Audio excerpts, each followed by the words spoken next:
O tema, o segredo da reforma íntima, me pôs a pensar. E a primeira pergunta que eu me fiz é: por que não tem espírito puro fazendo palestra no movimento espírita?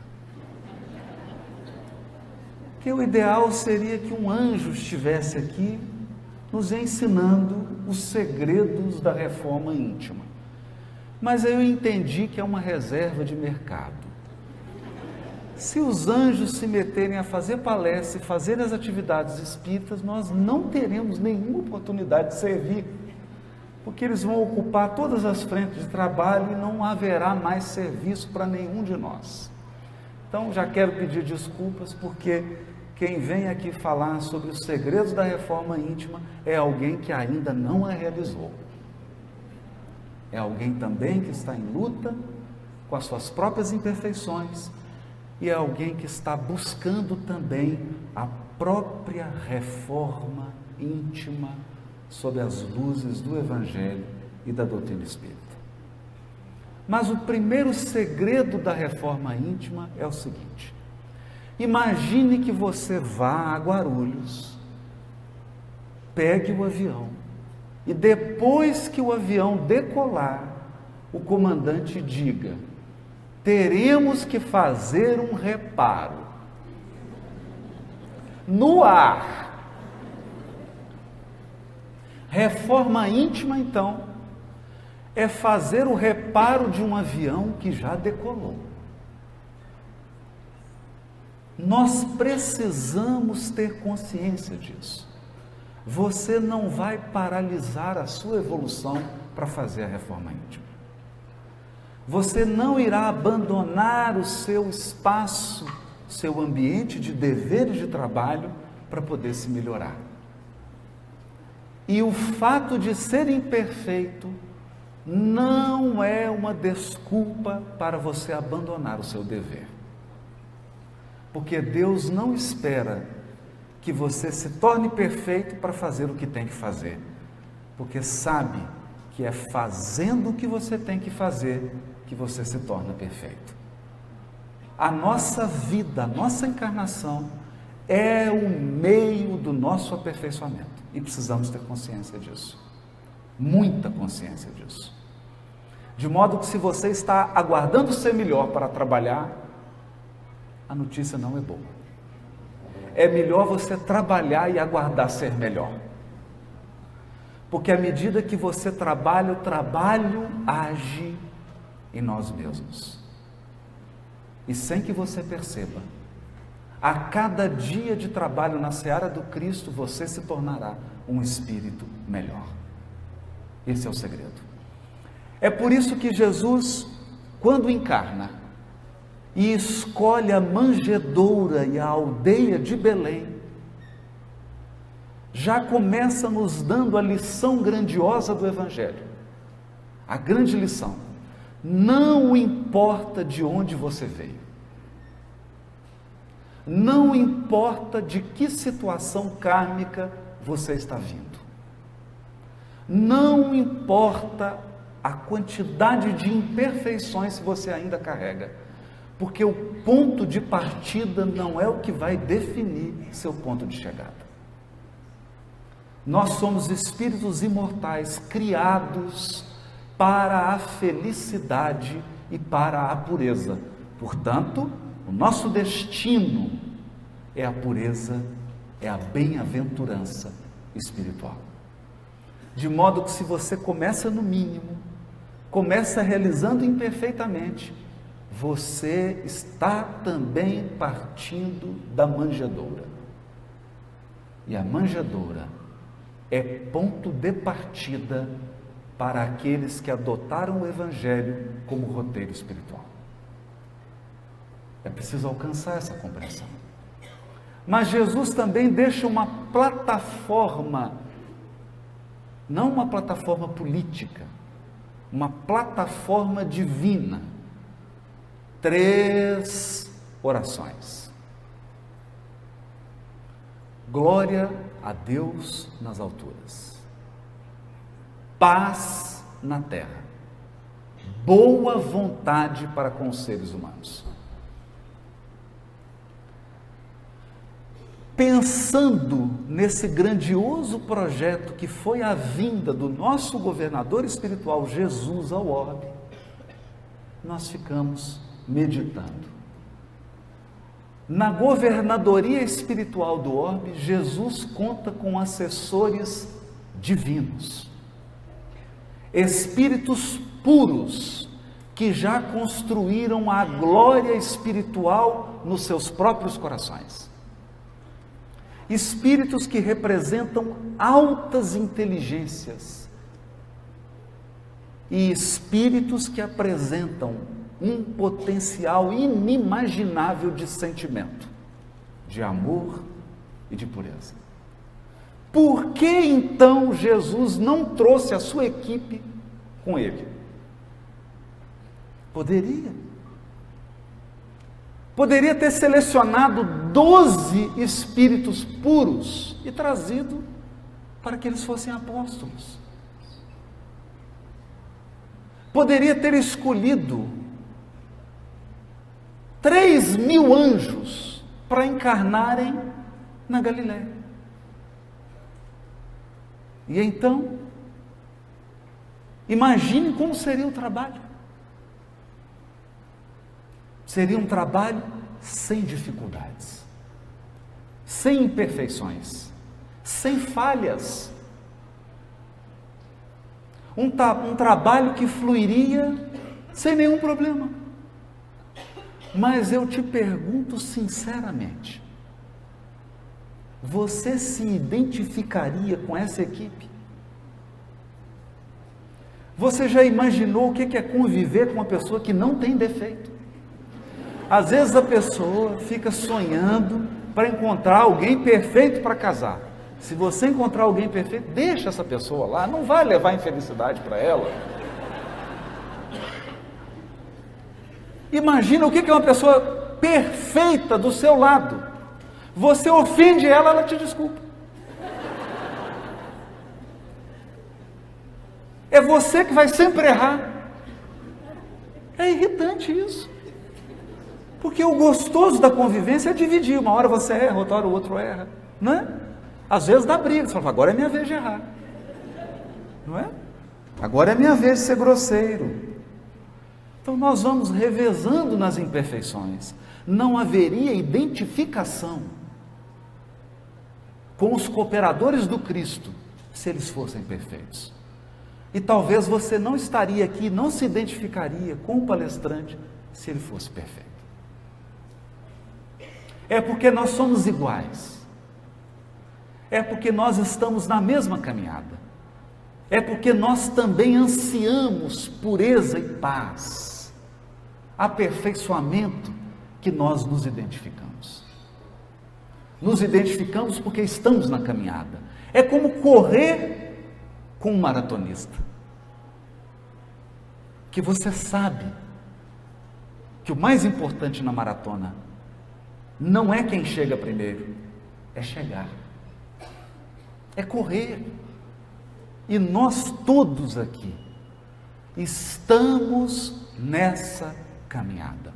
Portanto, o primeiro ponto que nós gostaríamos de frisar é esse ponto com relação à reforma íntima. O primeiro segredo da reforma íntima: não aguarde perfeição. Realize a sua reforma íntima num clima de paz, porque você terá que viver a encarnação inteira na reforma íntima. Se você transforma o seu processo de aperfeiçoamento espiritual numa guerra, você estará sempre inquieto, sempre infeliz, sempre impaciente. E a evolução espiritual é aproveitar a jornada. Aproveitar a jornada, porque você sempre estará se aperfeiçoando. O único que não melhora é Deus. É o único.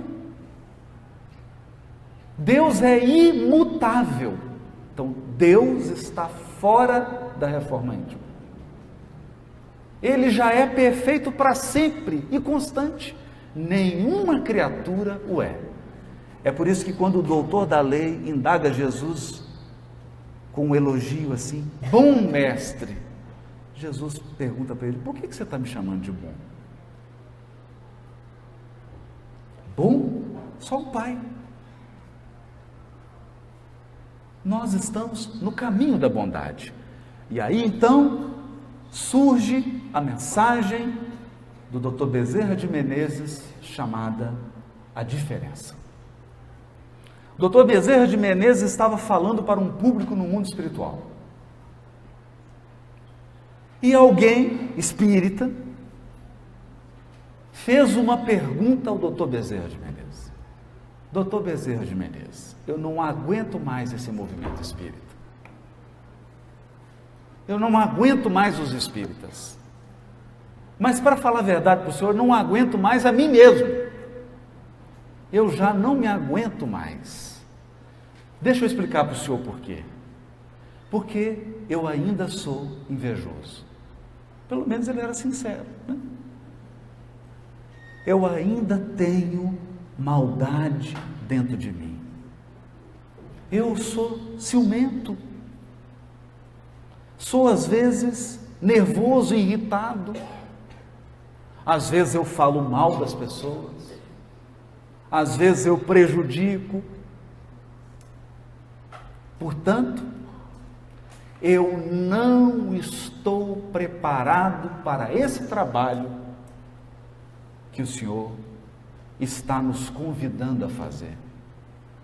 Dr. Bezerra de Menezes ouviu com toda atenção e disse para ele assim, meu filho, eu também. Todas essas imperfeições que você está dizendo, que o movimento espírita tem e que você tem, eu também tenho. E aí o encarnado que estava desdobrado arregalou os olhos. Ficou impressionado com aquilo.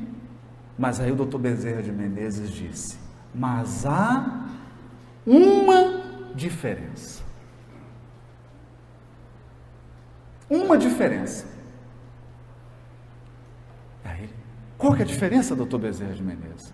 A diferença é que antes eu corria na direção de tudo isso. Eu achava bom ser invejoso, achava bom fazer mal para as pessoas, achava bom ser grosseiro. Eu corria na direção dessas imperfeições. Hoje, a diferença é que eu corro dessas imperfeições. Essa é a diferença. Hoje nós já compreendendo que cada imperfeição do espírito lhe traz um gênero de sofrimento. Um gênero de sofrimento. Portanto, pelo número, Kardec chega inclusive a dar esse exemplo, pelo número de imperfeições que você tem, é o número de sofrimento que você tem na sua vida. É só fazer a conta. Todas as imperfeições trazem um tipo de sofrimento. É que às vezes nós não temos o olhar para identificar o sofrimento que a imperfeição traz. Por exemplo, é muito difícil ser nervoso. É difícil. Não é fácil. Outro dia eu dirigia no trânsito, porque o trânsito de Belo Horizonte é muito calmo. É igual ao de São Paulo. Só que lá em Belo Horizonte eles são mais nervosos. Então, eu dirigi o carro, levando meu filho para a escola. E alguém entrou, mas fechando, quase batendo no carro. Então, naquele momento, veio à tona meu passado espiritual.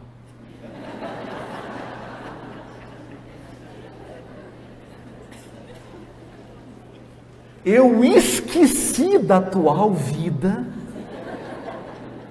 e aquela multidão que vive em mim tomou conta e eu abaixei o vidro, me preparando para aquele espetáculo de queda espiritual. Quando eu abaixei o vidro, meu filho olhou para mim e perguntou: "Está nervoso, pai?"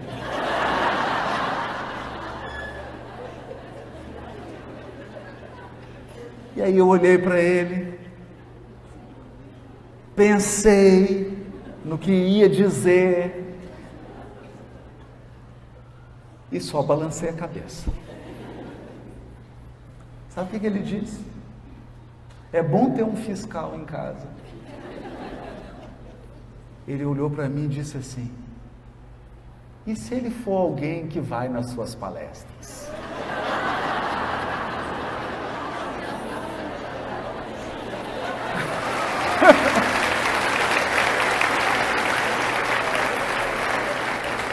Aí eu subi o vidro e disse para ele assim: "Aí o papai está desmoralizado." Imagina, a pessoa te festa, você xinga ela, fala: "Olha, eu assisto suas palestras, assisto seus vídeos." E aí eu entendi o que é a bênção do trabalho, porque nós estamos sob vigilância. Porque se nós não temos ainda a bênção da espontaneidade, que é característica dos espíritos superiores, porque os espíritos superiores são bons espontaneamente, nós pelo menos temos a bênção da disciplina. Somos um jumentinho com a carroça. Você tem vontade de se comportar como um jumento, mas a carroça não deixa. E através desse clima de disciplina e de esforço espiritual, com serenidade e paz, nós vamos reformando o avião enquanto o avião voa. Então esse é o primeiro segredo da reforma íntima. O carro da nossa vida está em movimento. Eu vou usar uma outra metáfora. É como reformar sua casa, todo mundo morando nela, sem poder sair. Essa é a reforma íntima. Então, se você não conduzir com muita calma, você vai se desesperar. Se desesperar. É assim e por esta razão que os Espíritos nos esclarecem que um dos elementos da caridade é a indulgência. Indulgência é assim: você faz uma coisa, e aí quem te ama fala assim: ele está nervoso, aí não dormiu bem, está com um problema. Então as pessoas que nos amam, elas têm uma cota maior de tolerância para com aquelas partes de nós que ainda não foram iluminadas. E quem é capaz de viver sem indulgência? Qual relacionamento humano sobreviveria sem indulgência? Nós não pensamos nisso. E a indulgência que nós recebemos é também aquela que nós damos. É a que nós damos. Quem é mãe, quem é pai, sabem disso. Com um filho, você tem que ter altas doses de indulgência. Porque se você quiser corrigir todas as imperfeições ao mesmo tempo, você vai enlouquecer seu filho ou ficar louco. E a vida vai perder o sabor. Vai perder o sentido. Há de ter felicidade também na jornada. Na jornada. É por isso que o Chico dizia, com toda simplicidade e com seu jeitinho de interior, ele falava assim: eu me sinto como um verme, como uma lesma que rasteja. Aí fala: nossa, coitadinho. Mas olha como é que ele completa: uma lesma que rasteja sempre para frente. sempre para frente. Porque quantos de nós está rastejando em círculo? Então, o importante é que o progresso, ainda que pequeno, seja constante e para melhor. Para melhor. É assim então. E quando nós nos voltamos para a história da vida dos cooperadores do Cristo, a história real, nós vamos entender Jesus ter escolhido Simão Pedro para ser o líder do colégio apostólico. Simão Pedro, primeiro, um ancião em uma sociedade patriarcal. Então, Simão Pedro era machista. Nós precisamos entender isso. Por exemplo, ele não aceitou Maria Madalena, depois que ela se converteu, trabalhar com eles na casa do caminho.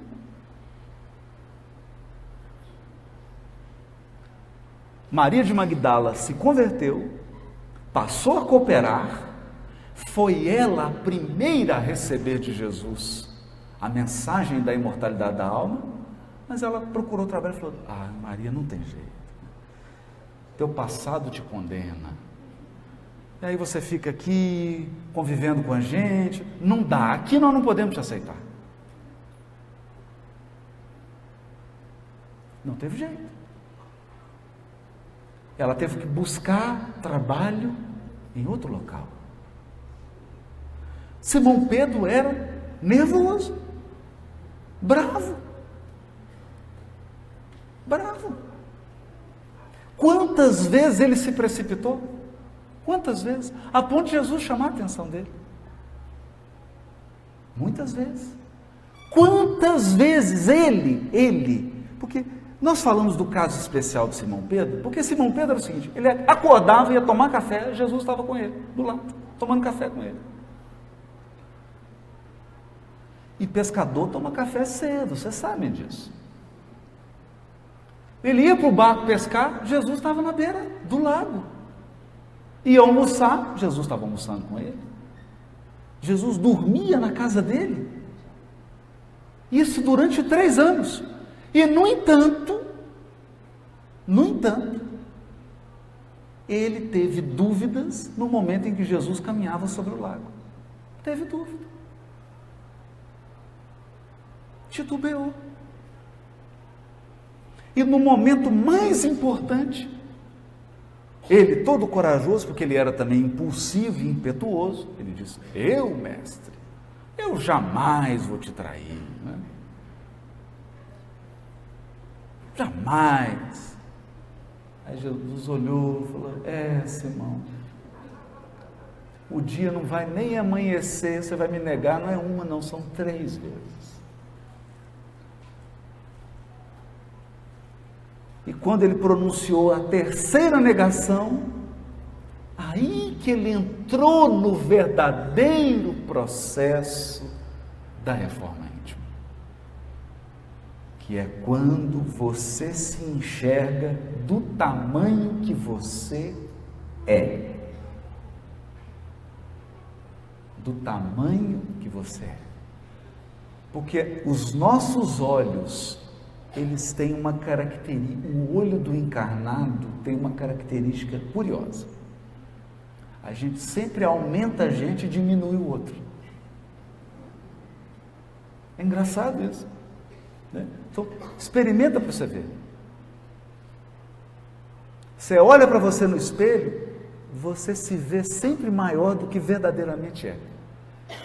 E o outro sempre menor. Então, naquele momento, Simão Pedro pôde enxergar-se do tamanho que ele é. E aqui é o primeiro passo. Porque você não vai ser capaz de melhorar algo que você não vê que precisa ser melhorado. Esse é o primeiro segredo. Ver, enxergar, assumir aceitar. Aceitar. Eu sou desse tamanho. As minhas dificuldades são essas.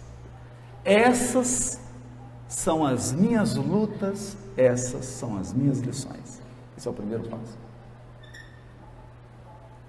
Sem isso, você não melhora aquilo que acha que já é bom.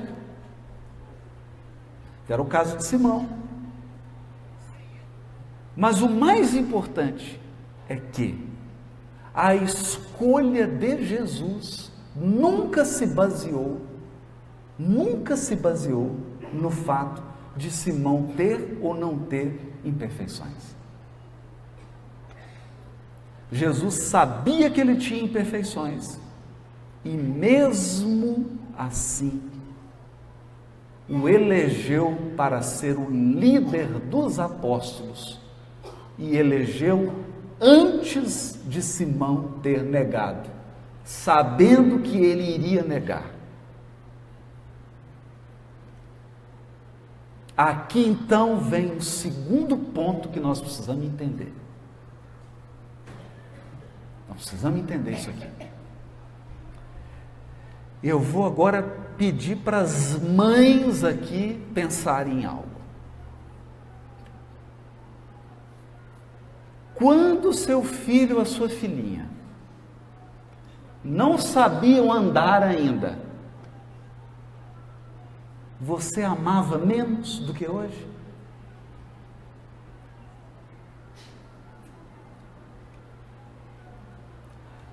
Qual mãe passa a amar mais o filho porque ele ficou melhor? Não. A mãe ama e ponto final. Mãe ama, ponto final.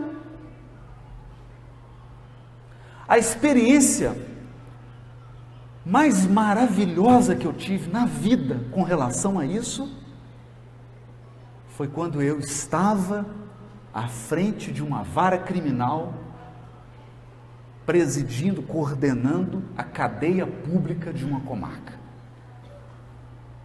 Por quê?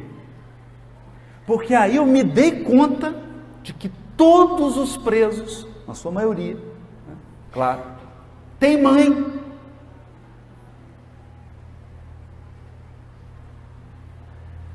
Então você sentenciava, prendia, chegava a mãe. Chegava a mãe.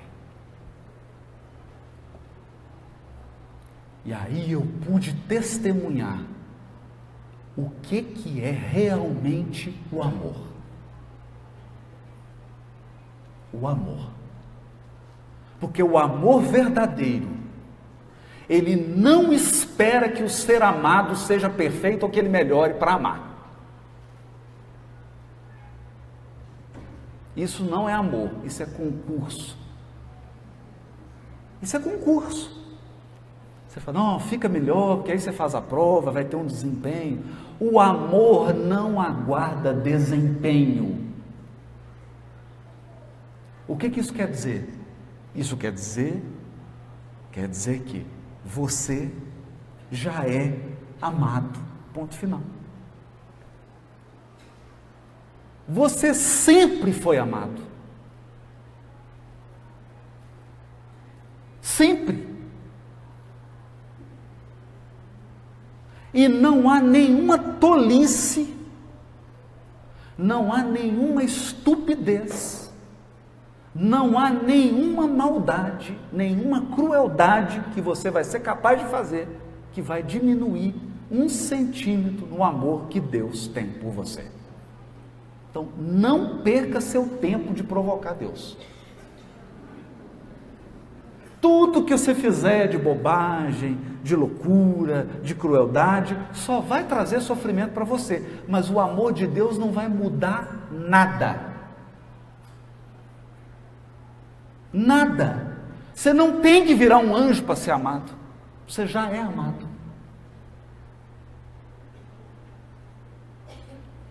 Nós não conseguimos entender isso. Por quê? Porque o nosso amor é ainda um amor comerciante. O que é o amor comerciante? Você chega assim, fulano, eu te dou 2 quilos de amor, você me dá 2,1 kg. Não é assim? É uma troca. A gente negocia. É um amor, retribuição. Eu dou aqui esperando receber. E o amor divino é fonte que jorra. Por quê? Porque Deus é o amor da criação. Você não é capaz de alterar os atributos de Deus. Deus não se altera por causa de você. Ele é perfeição e amor supremo. Não importa você, o nível de evolução que você está, os equívocos que você está cometendo. Portanto, uma cena que me surpreendeu profundamente, ao longo de todo o livro, essa é uma tônica do livro Nosso Lar, de André Luiz, psicografado por Francisco Cândido Xavier, que é a tônica da intercessão por amor. Porque muitos de nós aqui está encarnado por causa do cheque especial. Cheque especial. Você está encarnado, você está vivendo a situação que você está vivendo, você tem os recursos, as oportunidades que tem, porque alguém assinou a nota promissória. Muitos de nós aqui estão assim. Muitos de nós. Intercessão. Então, uma cena que me chamou bastante atenção é que André Luiz vivia numa cidade do interior. O pai era um fazendeiro muito rico, muito bem sucedido. Em uma sociedade, salvo engano, era interior de São Paulo, Minas Gerais, ali, o pai vivia numa sociedade patriarcal. Então, a esposa era do lar, ele poderoso, bem-sucedido, um filho fazendo medicina no Rio de Janeiro, e o pai tinha 2 amantes. 2. E a mãe ali, dedicada ao lar, dedicada à família, dedicada ao filho, cumprindo os deveres que Deus colocou nas mãos dela. Porque o compromisso dela não era com o pai de André Luiz, nem com André Luiz. O compromisso dela era com Deus. Ela desempenhou. Resultado. O filho estudioso, doutor, estudou no Rio de Janeiro, vai para um Umbral, fica 8 anos. O pai, com as 2 amantes, vai para um lugarzinho um pouquinho menos estrela do que o Umbral, mais baixo um pouquinho,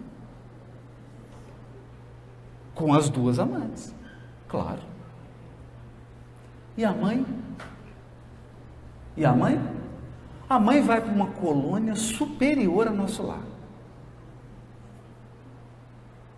E aí a gente fica superior ao nosso lar. Para André Luiz visitar essa colônia, ele teve que dormir, no mundo espiritual, ele teve que dormir, deixar o perispírito em nosso lar, para ir para a colônia.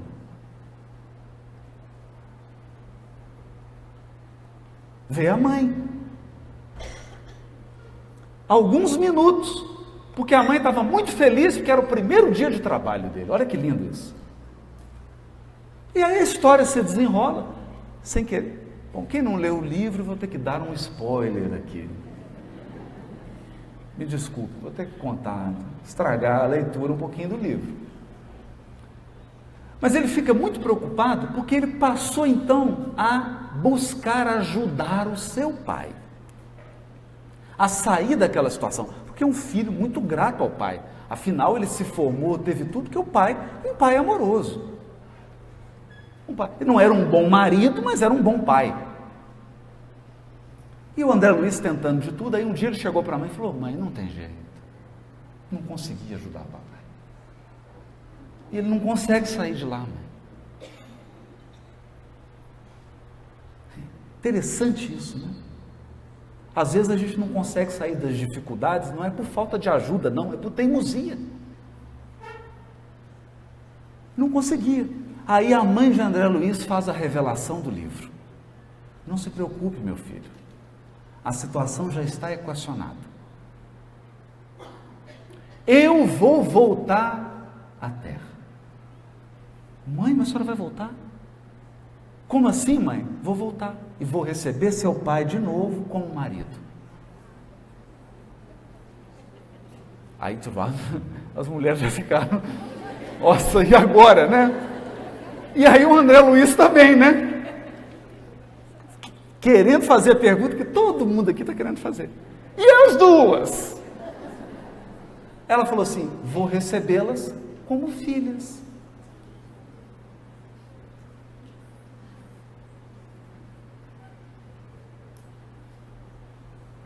O André Luiz ficou olhando para aquilo.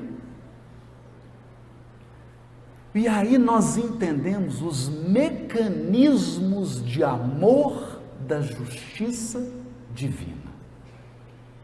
Querem ver? Querem ver?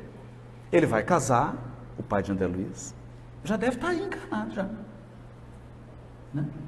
Se não é, que já está até mais velho, né? Pode estar aí, em algum lugar aí do Brasil. Duas filhas lindas, que ele só ensinou coisa errada. E quando elas chegarem na adolescência? Esse pai vai ficar calvo. O cabelo vai embranquecer todo. Porque na hora que elas chegarem na adolescência, o que vai acontecer? Vai aflorar nessas duas moças todos os vícios que ele construiu. Todos os vícios que ele criou. Só que não foi ele que incutiu no coração delas esses vícios. É da lei que, pelo amor, seja ele agora o educador das duas. Claro. Porque não pode ser assim, eu complico e alguém vem resolver para mim, não pode. Não pode ser assim. Então você vai ver aquele pai ciumento. Porque pai ciumento. Imagina o casamento dessas duas. O pai tendo que entregar. Vocês já viram essa cena? Vai entrando assim, aí o pai tem... Aí ele segura o cerimonial, tem que falar assim: entrega a moça, solta, já. Ele não consegue. Não consegue entregar. Mas é no lar, num ambiente de amor, que ele vai renovar-se. Essa é a lição. Essa é a lição. A transformação dele e das duas que virão como filha dele se dará no ambiente sagrado e amoroso de um lar. É por isso que nós precisamos ter um olhar especial para os lugares onde Deus nos colocou. E nem sempre nós temos. Eu me recordo que quando iniciei a carreira, já contei isso, cheguei numa cidadezinha, a cidade é boa, o difícil era morar lá. Para mim, né? Então eu cheguei muito... Para falar a verdade, né, vocês não contem para ninguém. Quando eu sentei na praça assim, eu chorei. Dei uma chorada, porque vi que tinha que ficar ali uns 3 anos, não era bem aquilo. Mas acontece que eu era juiz da infância, e no dia seguinte eu fui chamado por uma freira que dirigia uma instituição que era um abrigo de meninas em situação de risco. Quando a família está desestruturada, meninas que às vezes não tinham pai, não tinham mãe, e aí aquela instituição, uma instituição católica, muito boa, acolhia aquelas meninas. Então a freira me chamou, né? Me chamou lá, que queria apresentar a instituição, queria conversar sobre os problemas. E aí eu cheguei, quando ela abriu a porta, que ela olhou para mim, ela viu aquela tristeza, né? Dava para perceber, né? E aí ela olhou para mim, assim, ô doutor, eu posso te dizer uma coisa? Eu falei, pode, por favor. É que eu estou sentindo que Deus está me pedindo para te dizer isso. Eu falei, lá vem lição. A gente precisa aprender a florescer onde Deus nos plantou.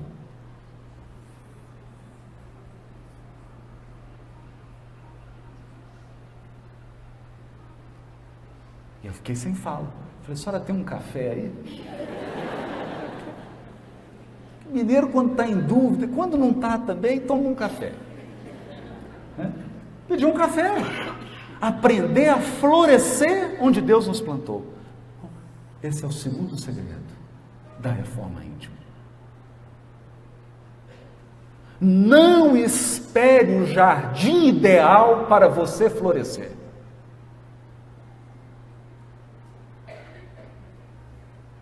Floresça antes. Você floresce onde Deus te plantou. Por quê? Não é para você ficar vaidoso, não. Mas talvez, onde você está, seja a última esperança de Deus. Talvez você seja a última esperança do Criador, onde você está.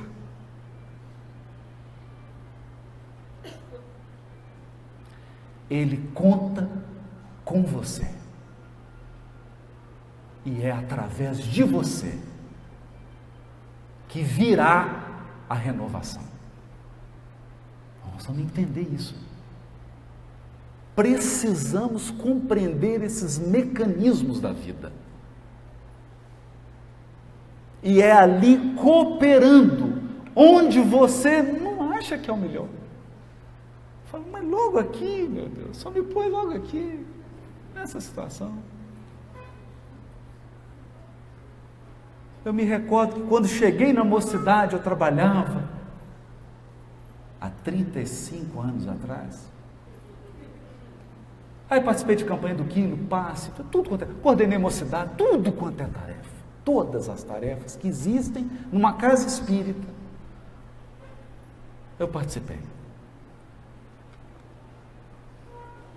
E o pessoal dava uma, e eu dizia assim, ó, gente, pelo amor de Deus, essa tarefa, eu não gosto. Falar em público.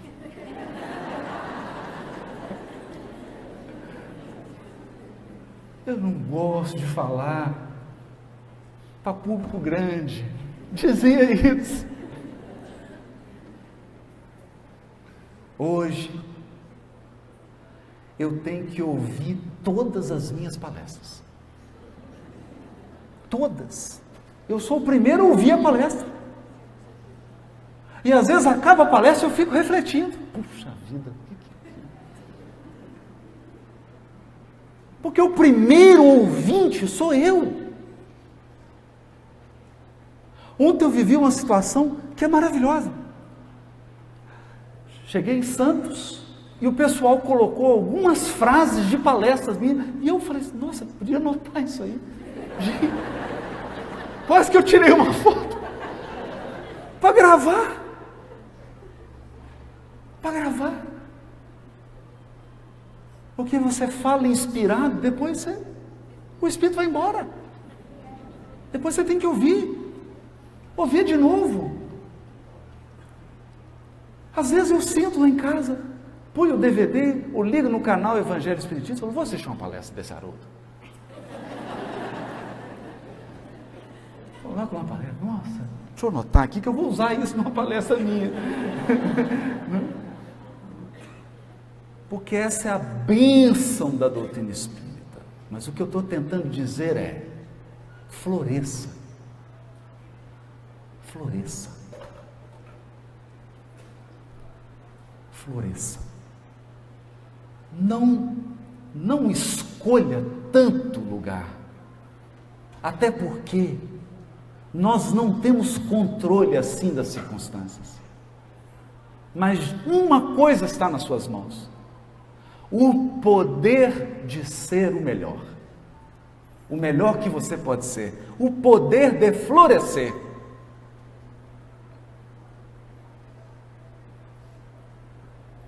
E aí você dará a sua contribuição pessoal, intransferível, única, onde Deus te colocou. Eu não me esqueço disso. E todas as vezes que alguém me diz assim, mas essa é uma tarefa pequena, tarefa grande é falar para um tanto de gente, aí eu fico assim, né? Eu fico pensando em Alcione do livro Renúncia, eu fico pensando em Lívia, a esposa de Públio Lentulus, eu fico pensando na escrava Ana, eu fico pensando na mãe de André Luiz, e eu falo assim, o que é ser grande nesse mundo? O que é ser grande?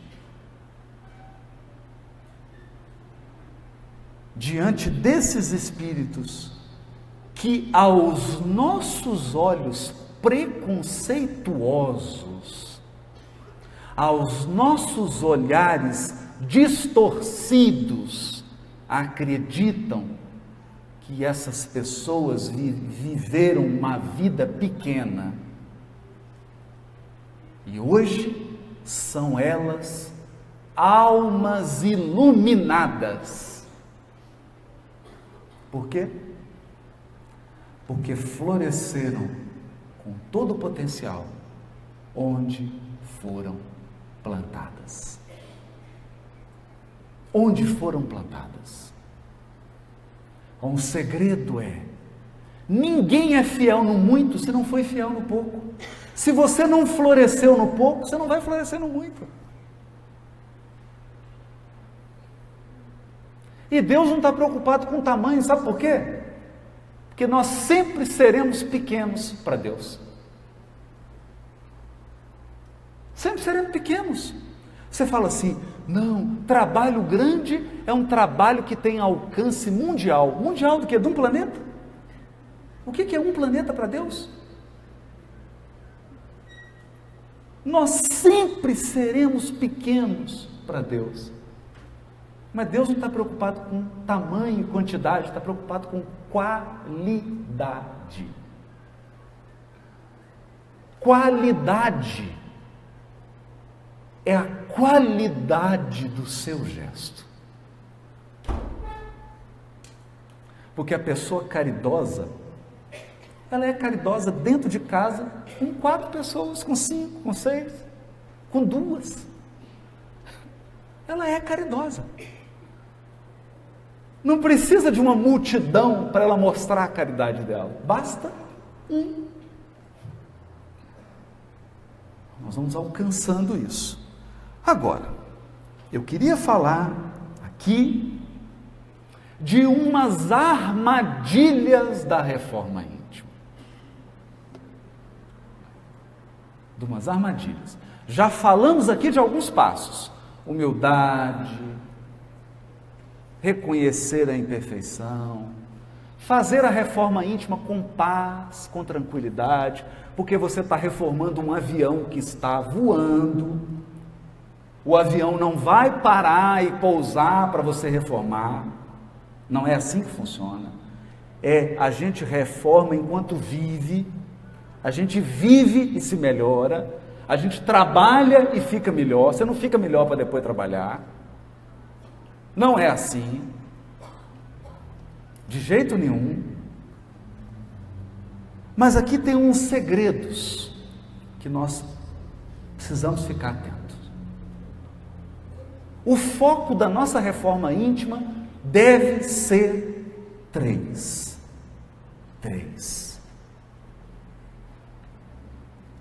Nós temos que atentar para 3 elementos.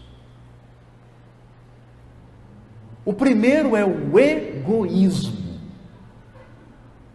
O segundo é o orgulho. E o terceiro é o interesse pessoal. Quando Kardec indaga aos espíritos, a abstração feita dos vícios e das imperfeições, o que caracteriza os espíritos imperfeitos? Eles respondem: o interesse pessoal. Coisa rara é no mundo o desinteresse total. Quando eu li essa questão, a abstração feita dos vícios e das imperfeições, eu falei: meu Deus, imagine você, se eu tirar todos os seus vícios, não tem mais nenhum vício. E se tirar todas as imperfeições, eu pensava que você virava espírito puro. Eu pensava isso. Vamos tirar todos os vícios, tirar todas as imperfeições, eu virei espírito puro. Não, tem um terceiro elemento. Interesse pessoal. Porque o espírito puro age por desinteresse total. Aí é difícil, não é? Aí é difícil. Por quê? Porque nós sempre estamos buscando a preservação e a reserva do nosso interesse pessoal.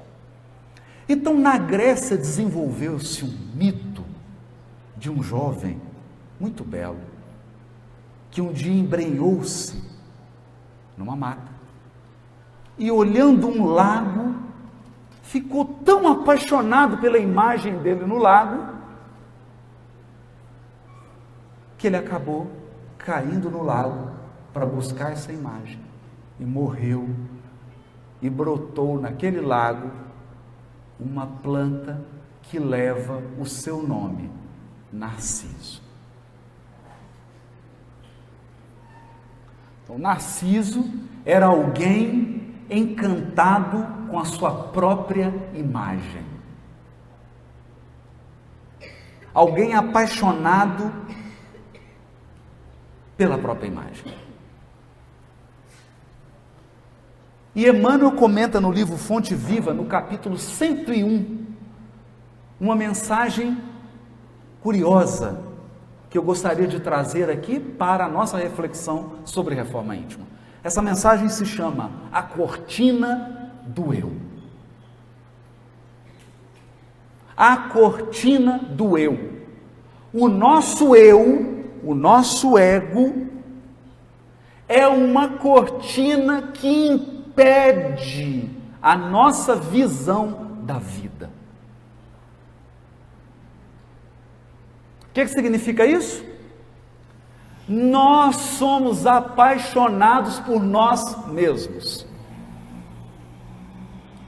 Tão apaixonados que a gente só enxerga a gente. Nós ainda não enxergamos o outro e não enxergamos a vida. Por quê? Por causa de uma cortina.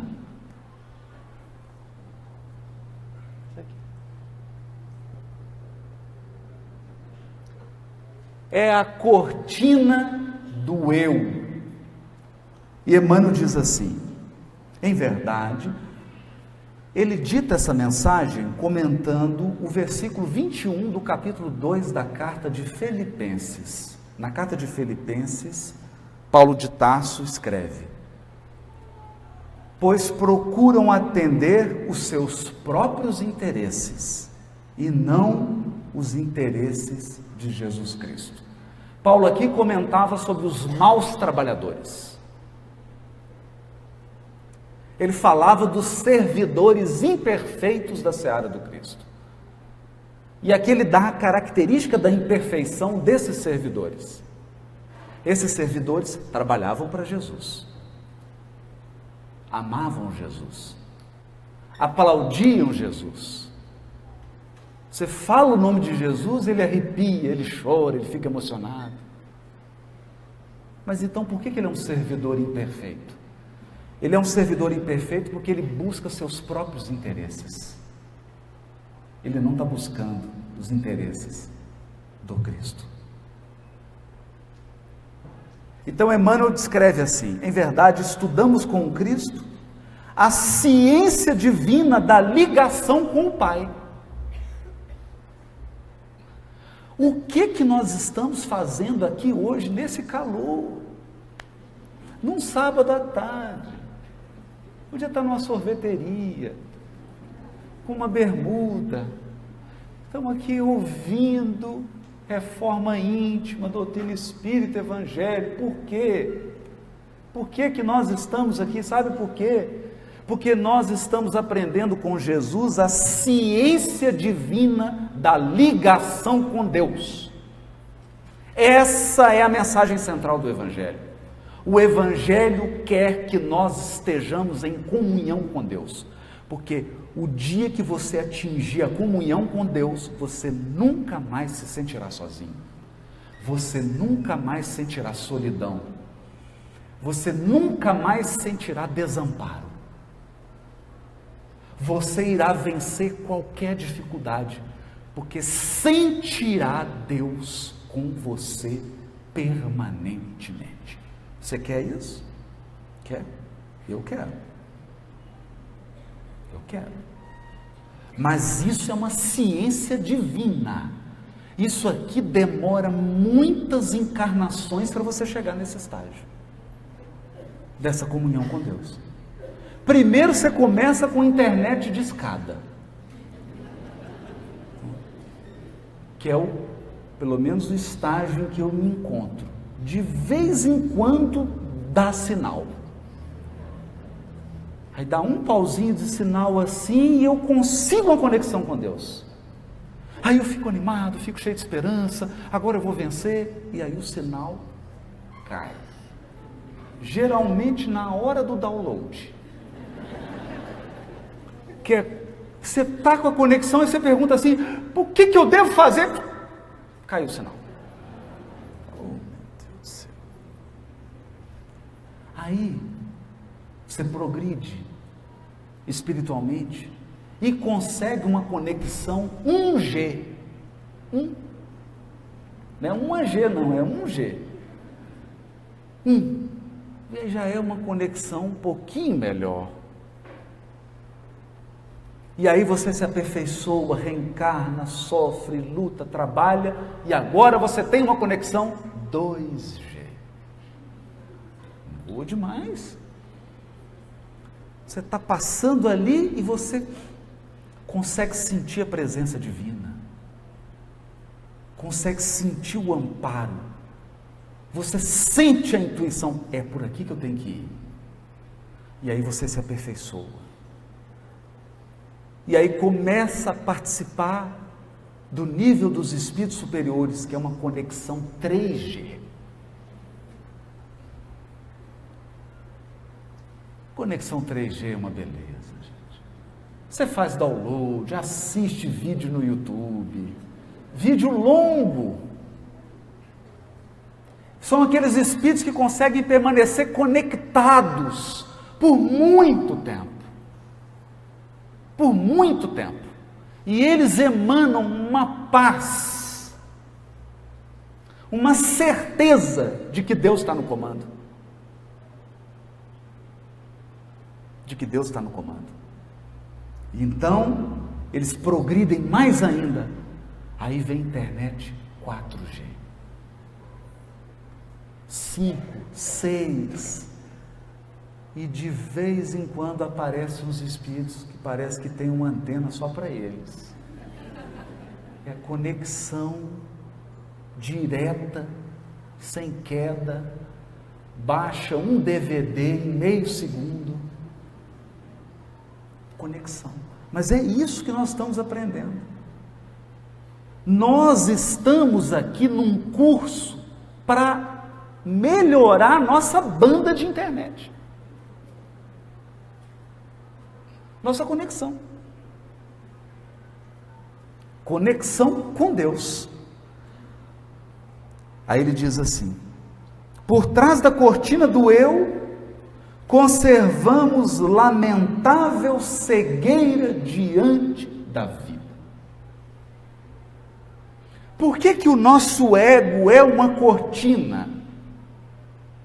E esse é o grande desafio da reforma íntima. Sabe por quê? Porque eu olho para todo mundo me procurando. Deixa eu ver se tem alguém parecido comigo. Ah, esse aqui fulano tem esse gosto. Ele torce para o mesmo time que o meu. Não, aquele ali, nossa, aquele fala igual a mim. Ele pensa como eu, entende? Tem o mesmo gosto que eu. Então nós olhamos para as pessoas procurando a gente mesmo.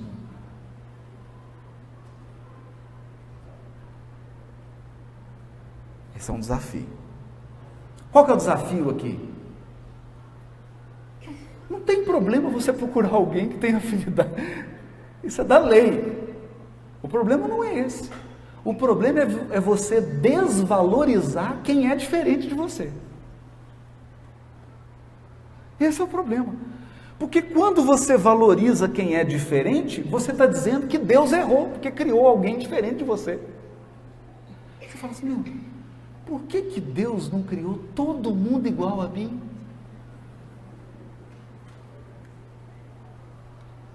Hã? Agora, fala sério. Você já pensou uma São Paulo cheia só de você? Hã? Aí você sai, vou assistir uma palestra, é você que está falando. Você vai na padaria, o atendente é você. Você vai no restaurante, é você que vai servir o prato. É você que fez a comida. Você vai casar com a pessoa, é você. Tem um filho, é você, só tem você. Imaginou que mundo agradável? Que coisa assim, animadora. Um mundo em que todo mundo parece e é igual a você. Até fisicamente.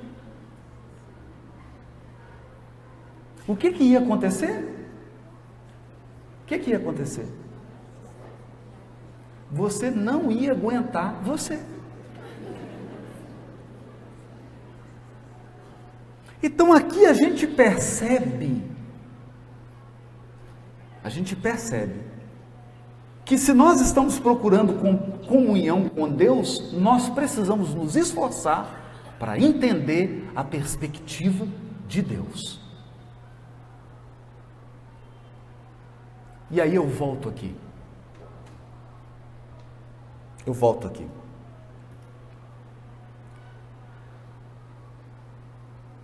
Eu tenho 2 filhos.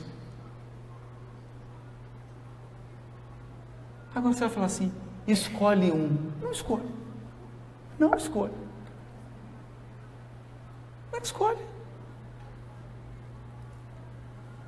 O que pode acontecer de uma mãe, de um pai ter mais afinidade com um do que com o outro, ter mais proximidade com isso é natural.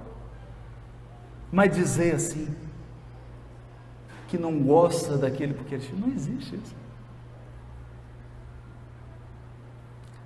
Então a diversidade é um dos atributos de Deus. Toda a obra da criação é rica em diversidade. Diversidade. Então é como se você chegasse e tivesse que escolher assim, imagina uma lei que entrasse em vigor amanhã em São Paulo. Todos os cachorrinhos de São Paulo vão ter que ser de uma raça só. E aí? E se escolher uma raça que não é do seu cachorrinho? Hã? Parece surreal. mas nós nos comportamos diante da vida assim, com essa incapacidade de reconhecer um outro diferente de mim. Por quê? Porque tem uma cortina do eu impedindo a minha visão. Eu não consigo ver por causa da cortina do eu. E Emmanuel prossegue: examinemos imparcialmente as atitudes que nos são peculiares nos próprios serviços do bem. Olha só, ele está dizendo assim, vamos examinar o trabalho no bem, de que somos cooperadores iniciantes, e observamos que mesmo aí, em assuntos de virtude, a nossa porcentagem de capricho individual é invariavelmente enorme. Nós somos servidores, trabalhamos no bem, mas com muito capricho. Capricho são exigências descabidas. São exigências que não são razoáveis. Isso é um capricho. Aí ele dá um exemplo. A antiga lenda de Narciso permanece viva em nossos mínimos gestos, em maior ou menor porção. Em tudo e em toda parte, apaixonamo-nos pela nossa própria imagem. Olha isso. Em tudo e em toda parte. Nós nos apaixonamos. Nossa, mas essa instituição, ela é tão parecida comigo. E aí você se apaixona com aquela instituição. Então a gente sai pelo mundo procurando espelho. Espelho, espelho meu. A cortina do eu. Nos seres mais queridos, agora olha aqui o mecanismo.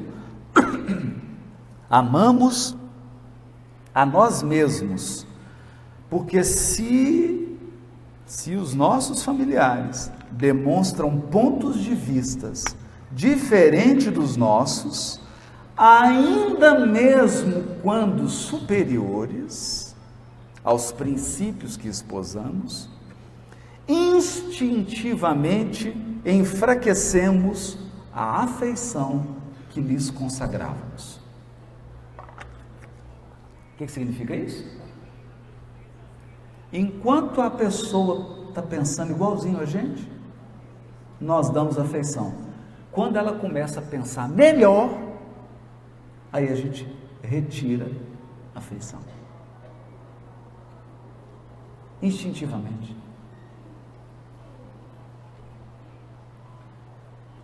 Então, o que significa isso?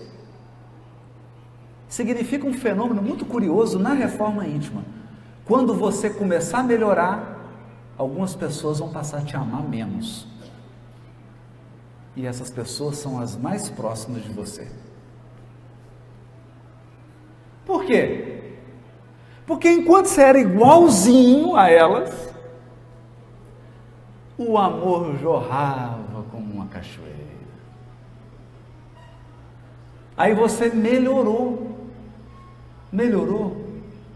você não reflete mais a pessoa integralmente, aí ela tira um pouquinho de amor, ela puxa um pouquinho, e a gente faz isso também, mas gente, a pessoa melhorou, por isso mesmo, ela melhorou, deixou de ser igual a mim. Redução da afetividade. É natural isso. Nós temos que estar preparados para isso e nós temos que estar preparados para não fazer isso. Para não fazer isso.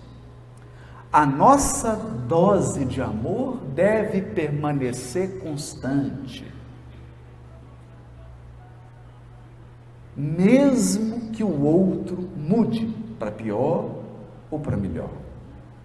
Esse é um segredo da reforma íntima. Emmanuel está dizendo aqui. Nas obras do bem a que nos devotamos, estimamos, acima de tudo, os métodos e processos que exteriorizam o nosso modo de ser e de entender. Porquanto, se o serviço evolui ou se aperfeiçoa, olha isso, se o serviço evolui ou se aperfeiçoa, refletindo o pensamento de outras personalidades acima das nossas, aí o que acontece? Operamos, quase sem perceber, a diminuição do nosso interesse para com os trabalhos iniciados. Não é curioso isso? Hoje, a coisa que eu tenho mais medo numa casa espírita é quando ela melhora. Quando uma casa espírita melhora, muita gente sai da casa espírita. Por quê? Porque ela melhorou. E a casa melhorou e ela não reflete mais aquelas personalidades que fundaram a casa, que foram os trabalhadores. Evoluiu, aí a pessoa, ela diminui o interesse. Ela não fala, aí ela passa a frequentar menos. Ela não vai mais nas atividades. Ela não vai dizer isso. Mas quando ela desencarnar, não precisa dizer, porque está no perispírito. Aí os benfeitores perguntam assim, pois é, você deu uma diminuída de interesse lá no trabalho, né? Eu falei, mudou muito, eu sei, meu filho, melhorou muito, né? Nós tiramos o interesse. Como é que é difícil? É uma ciência. E quem enfrenta a reforma íntima vai sofrer isso. Porque reforma íntima não é melhorar? É melhorar. Aí você tem um tanto de gente que está do seu lado aqui, até você melhorar. E quando você melhora, elas não se identificam mais com você. Por quê? Porque você evoluiu. Sem perceber, elas tiram o interesse. Perdem o interesse. Né? Aceitamos a colaboração alheia, mas sentimos dificuldade para oferecer o concurso que nos compete. Agora, essa aqui eu acho ótima. Olha o que o Emmanuel diz. Se nos achamos em posição superior, doamos com alegria uma fortuna ao irmão necessitado que segue conosco em condição de subalternidade, a fim de contemplarmos com volúpia as nossas qualidades nobres no reconhecimento de longo curso a que eles se sentem constrangidos. Então você está numa posição melhor, aí você ajuda, e a pessoa te agradece, 1 ano, 2, 3, 4, 5, 10 anos te agradecendo, e você sente o prazer, por quê? Porque você foi generoso.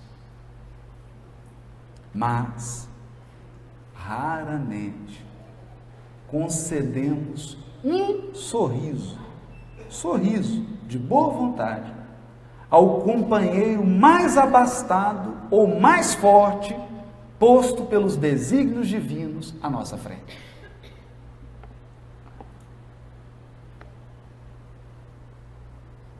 Não é curioso isso?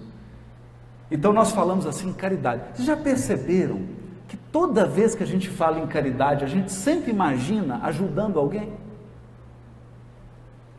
Caridade, eu doando um agasalho. Você nunca pensa assim, ó, eu não tendo um agasalho e precisando receber.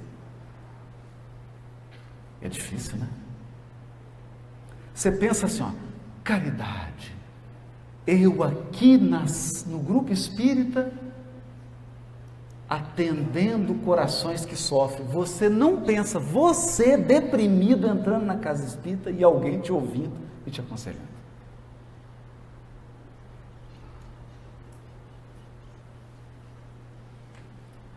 E é esse o desafio da parábola do bom samaritano. Porque o doutor da lei pergunta: quem que é o próximo? Quem que é o próximo? Jesus faz com que ele, pela imaginação, assuma o lugar daquele homem caído no chão. E faz com que ele se pergunte: se você fosse o caído, quem seria seu próximo? Quem? Quem te estendeu a mão? Quem te estendeu a mão? Então é muito bom. É bom quando você tem o recurso, aí chega o necessitado, você dá o recurso. O difícil é quando você é o necessitado. E aí alguém te dá o recurso. É bom quando você tem uma palavra de consolo. O difícil é quando você precisa de uma palavra de consolo. Hein? Porque aí abre a cortina do eu. Nessas horas a gente percebe que o mundo é muito maior do que nós mesmos. Há muito mais gente além de mim. Tem muitas pessoas valiosas e elas não se parecem comigo. Importante isso.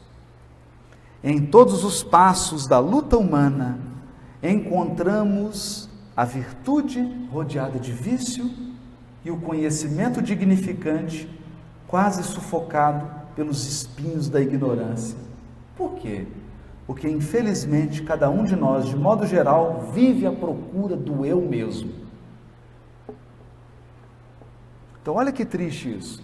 Você vê alguém inteligente cercado de gente ignorante. Por que ele não ensina?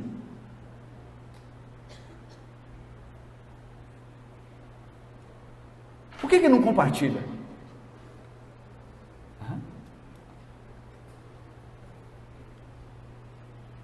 Porque está à procura dele mesmo. E se ele compartilhar, ele vai ter iguais. Entende?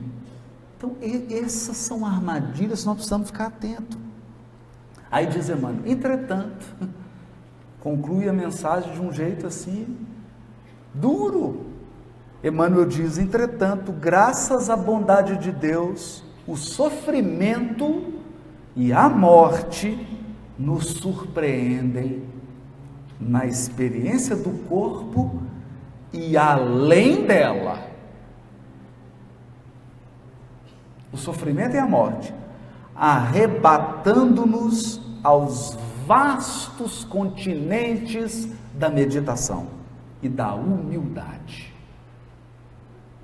em que aprenderemos pouco a pouco a buscar o que pertence a Jesus Cristo em favor de nossa verdadeira felicidade dentro da glória de viver. Glória de viver.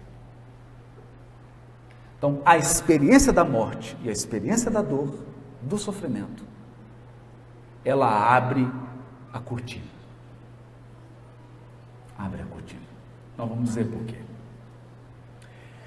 Emmanuel costuma chamar a desencarnação de mão niveladora da morte. Mão niveladora da morte. Por quê? Porque o primeiro segundo depois de morto, todo mundo é igual.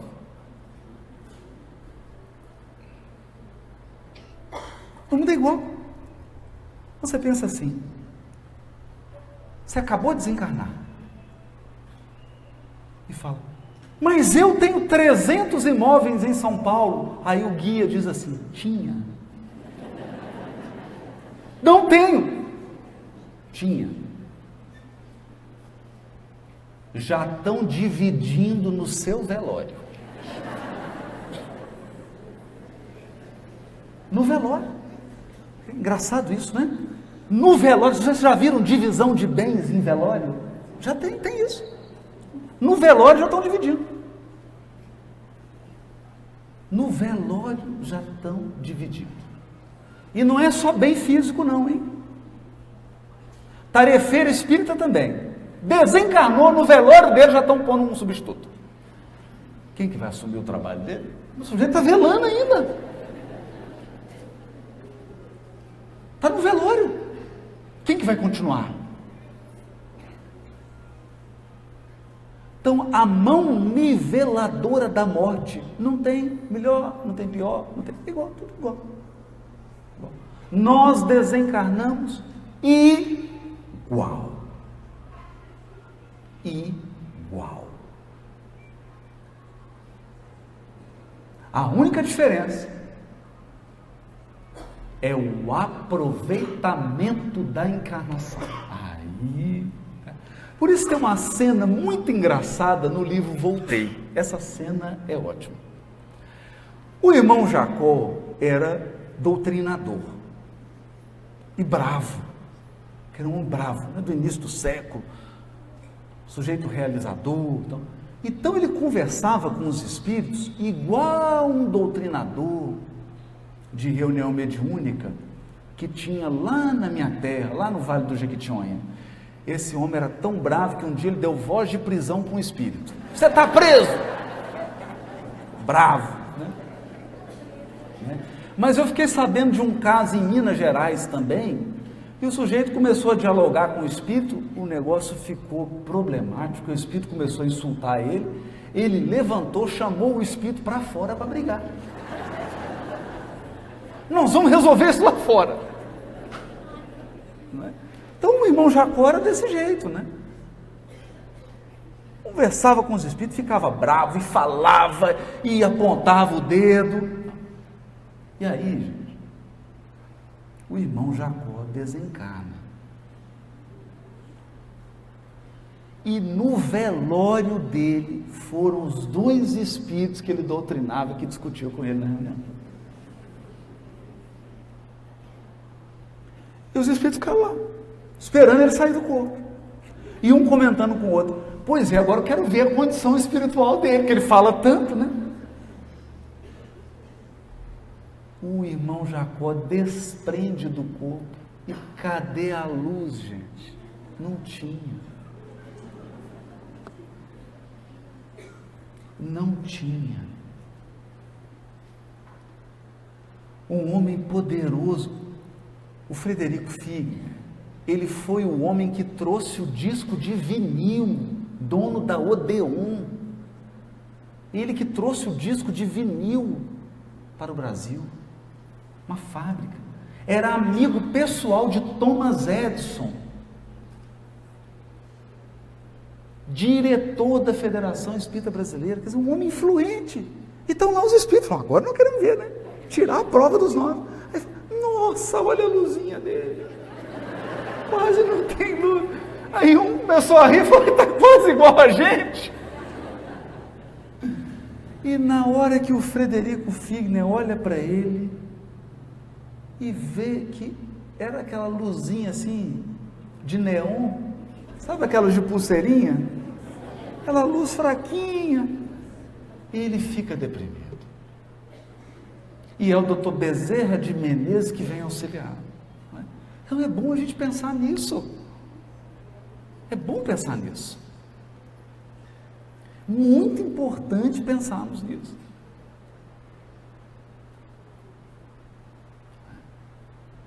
Nesse processo aqui da reforma íntima, que é tirar essa cortina do eu. Tirar a cortina do eu. Porque nós, às vezes, não somos capazes de reconhecer, de ver qual que é a real situação. Então, a morte é essa mão niveladora. E tem uma outra mão niveladora que torna todos os seres humanos iguais: a dor. A dor. Então eu adoro quando estou em diálogo interreligioso.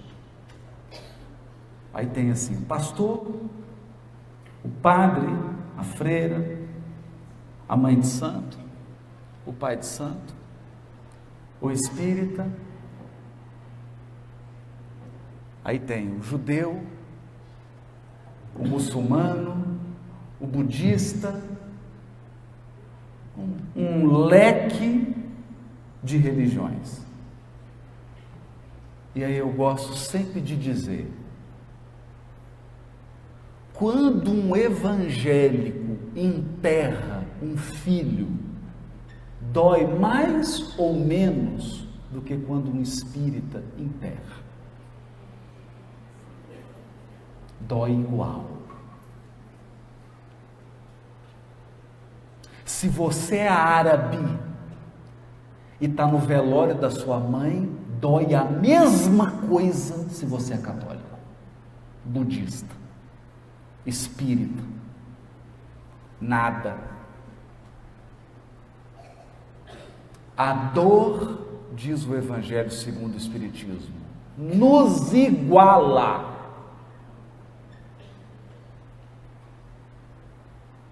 E daí vem a poderosa força da doutrina espírita, a grandiosa força do Espiritismo, porque o Espiritismo fala para a dor humana.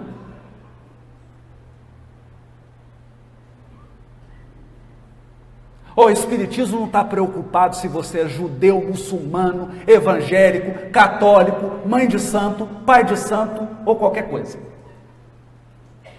Ele fala para a sua dor. E ele diz assim: ninguém morre. Pode amar sem medo. Porque você nunca vai perder quem você ama. Pode amar. Ninguém morre. Mas o Espiritismo diz mais. Ele diz assim: vai passar.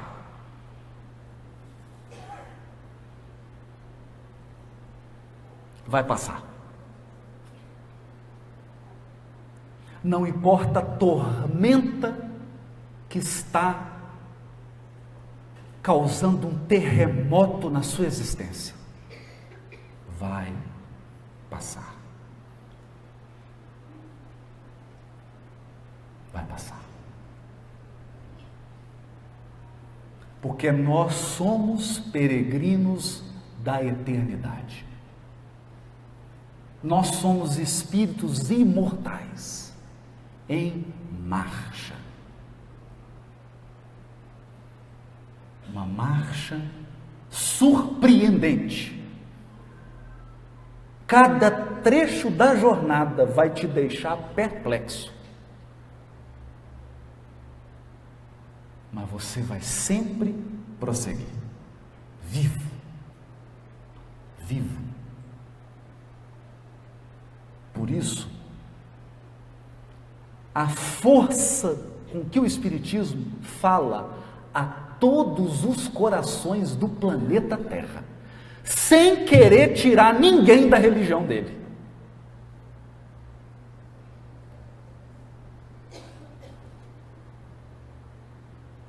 De jeito nenhum.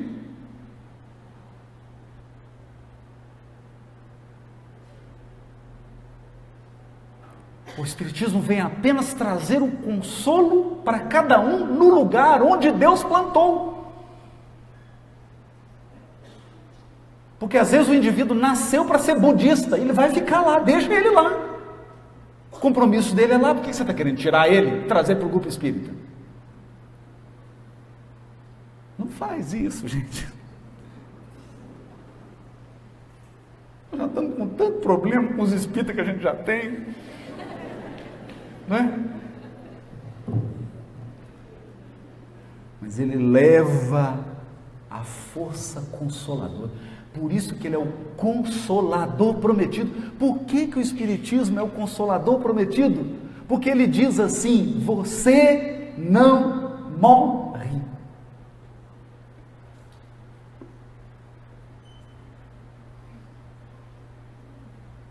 Você não morre. Ninguém que você ama morre. Gente, quando eu paro para pensar, até hoje, eu vou confessar que eu me surpreendo com essa força consoladora da doutrina. Porque para pensar, o amor não tem fim. Não tem fim. Outro dia eu estava numa reunião mediúnica, manifestou uma entidade e chamou uma pessoa que estava chegando na reunião pela primeira vez. Essa pessoa foi chamada e o Espírito se manifestou, um Espírito feminino, e disse assim: você não mais se recorda de mim com a memória da carne.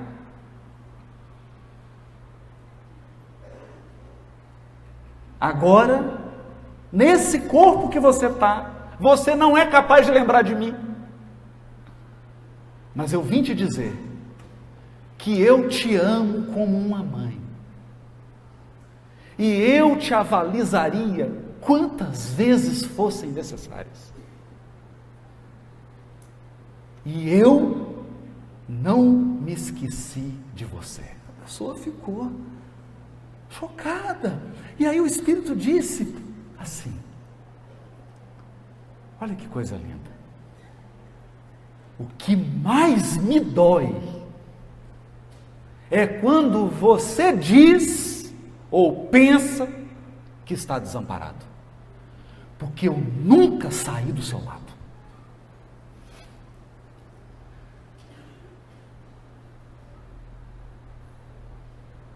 Eu fiquei... Você já imaginou você, mãe, no mundo espiritual, acompanhando um filho, e ele já esqueceu que é seu filho? Esqueceu. Ele não sabe mais quem é você. E às vezes essa pessoa está numa luta, está passando uma dificuldade, porque a encarnação é uma prova atrás da outra, e aí ela se sente sozinha, e você está do lado, e ela não lembra de você, não te vê e acha que está sozinha. Então eu acho que essa mãe não aguentou. Primeiro dia que o sujeito foi na reunião, os espíritos falaram: é para trazer o fulano para cá, traz para a reunião, traz aqui para a mesa. Trouxeram e a mãe fez um desabafo. Para de falar que você está sozinho, eu nunca saí do seu lado, e nenhuma das dificuldades que você passou, eu nunca saí do seu lado. Então desamparado você nunca esteve.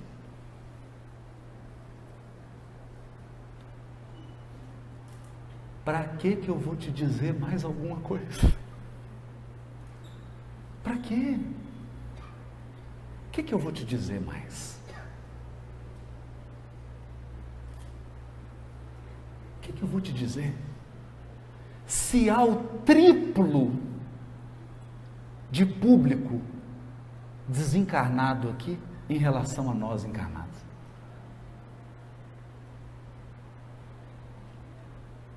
E cada um aqui está aí com os seus amores do mundo espiritual, sorrindo e felizes porque você, num sábado quente à tarde, depois de séculos de erro, agora está sentando para ouvir palestra de espiritismo, de evangelho, de reforma íntima.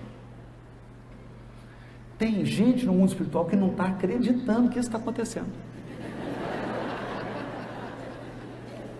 Mas não é possível. Quem diria?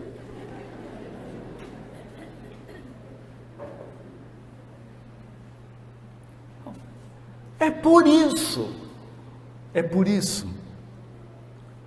que o Espiritismo é um consolador prometido da humanidade para todas as crenças, para todas as religiões, para todos os povos, para todas as culturas, para todos os gêneros, para todas as opções sexuais, para todos.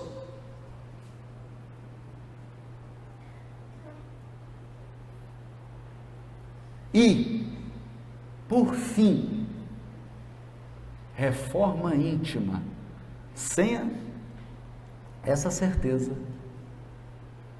é desespero, não é melhoria. Porque eu me transformo, eu encontro forças para me tornar melhor, sabe por quê? Porque eu sei que vale a pena. Eu sei que vou viver. Eu sei que o amor vai durar. Eu sei que eu vou poder corrigir. Eu sei que eu vou poder reparar quem eu prejudiquei. Eu sei que eu vou poder ser puro. E que eu vou poder brilhar a minha própria luz. E um dia, todos nós tomaremos posse da nossa herança de felicidade sem mescla, felicidade sem nenhuma variação, que é a felicidade dos espíritos puros. Meus irmãos do coração, até lá, nos vemos nos mundos perfeitos. Muito obrigado.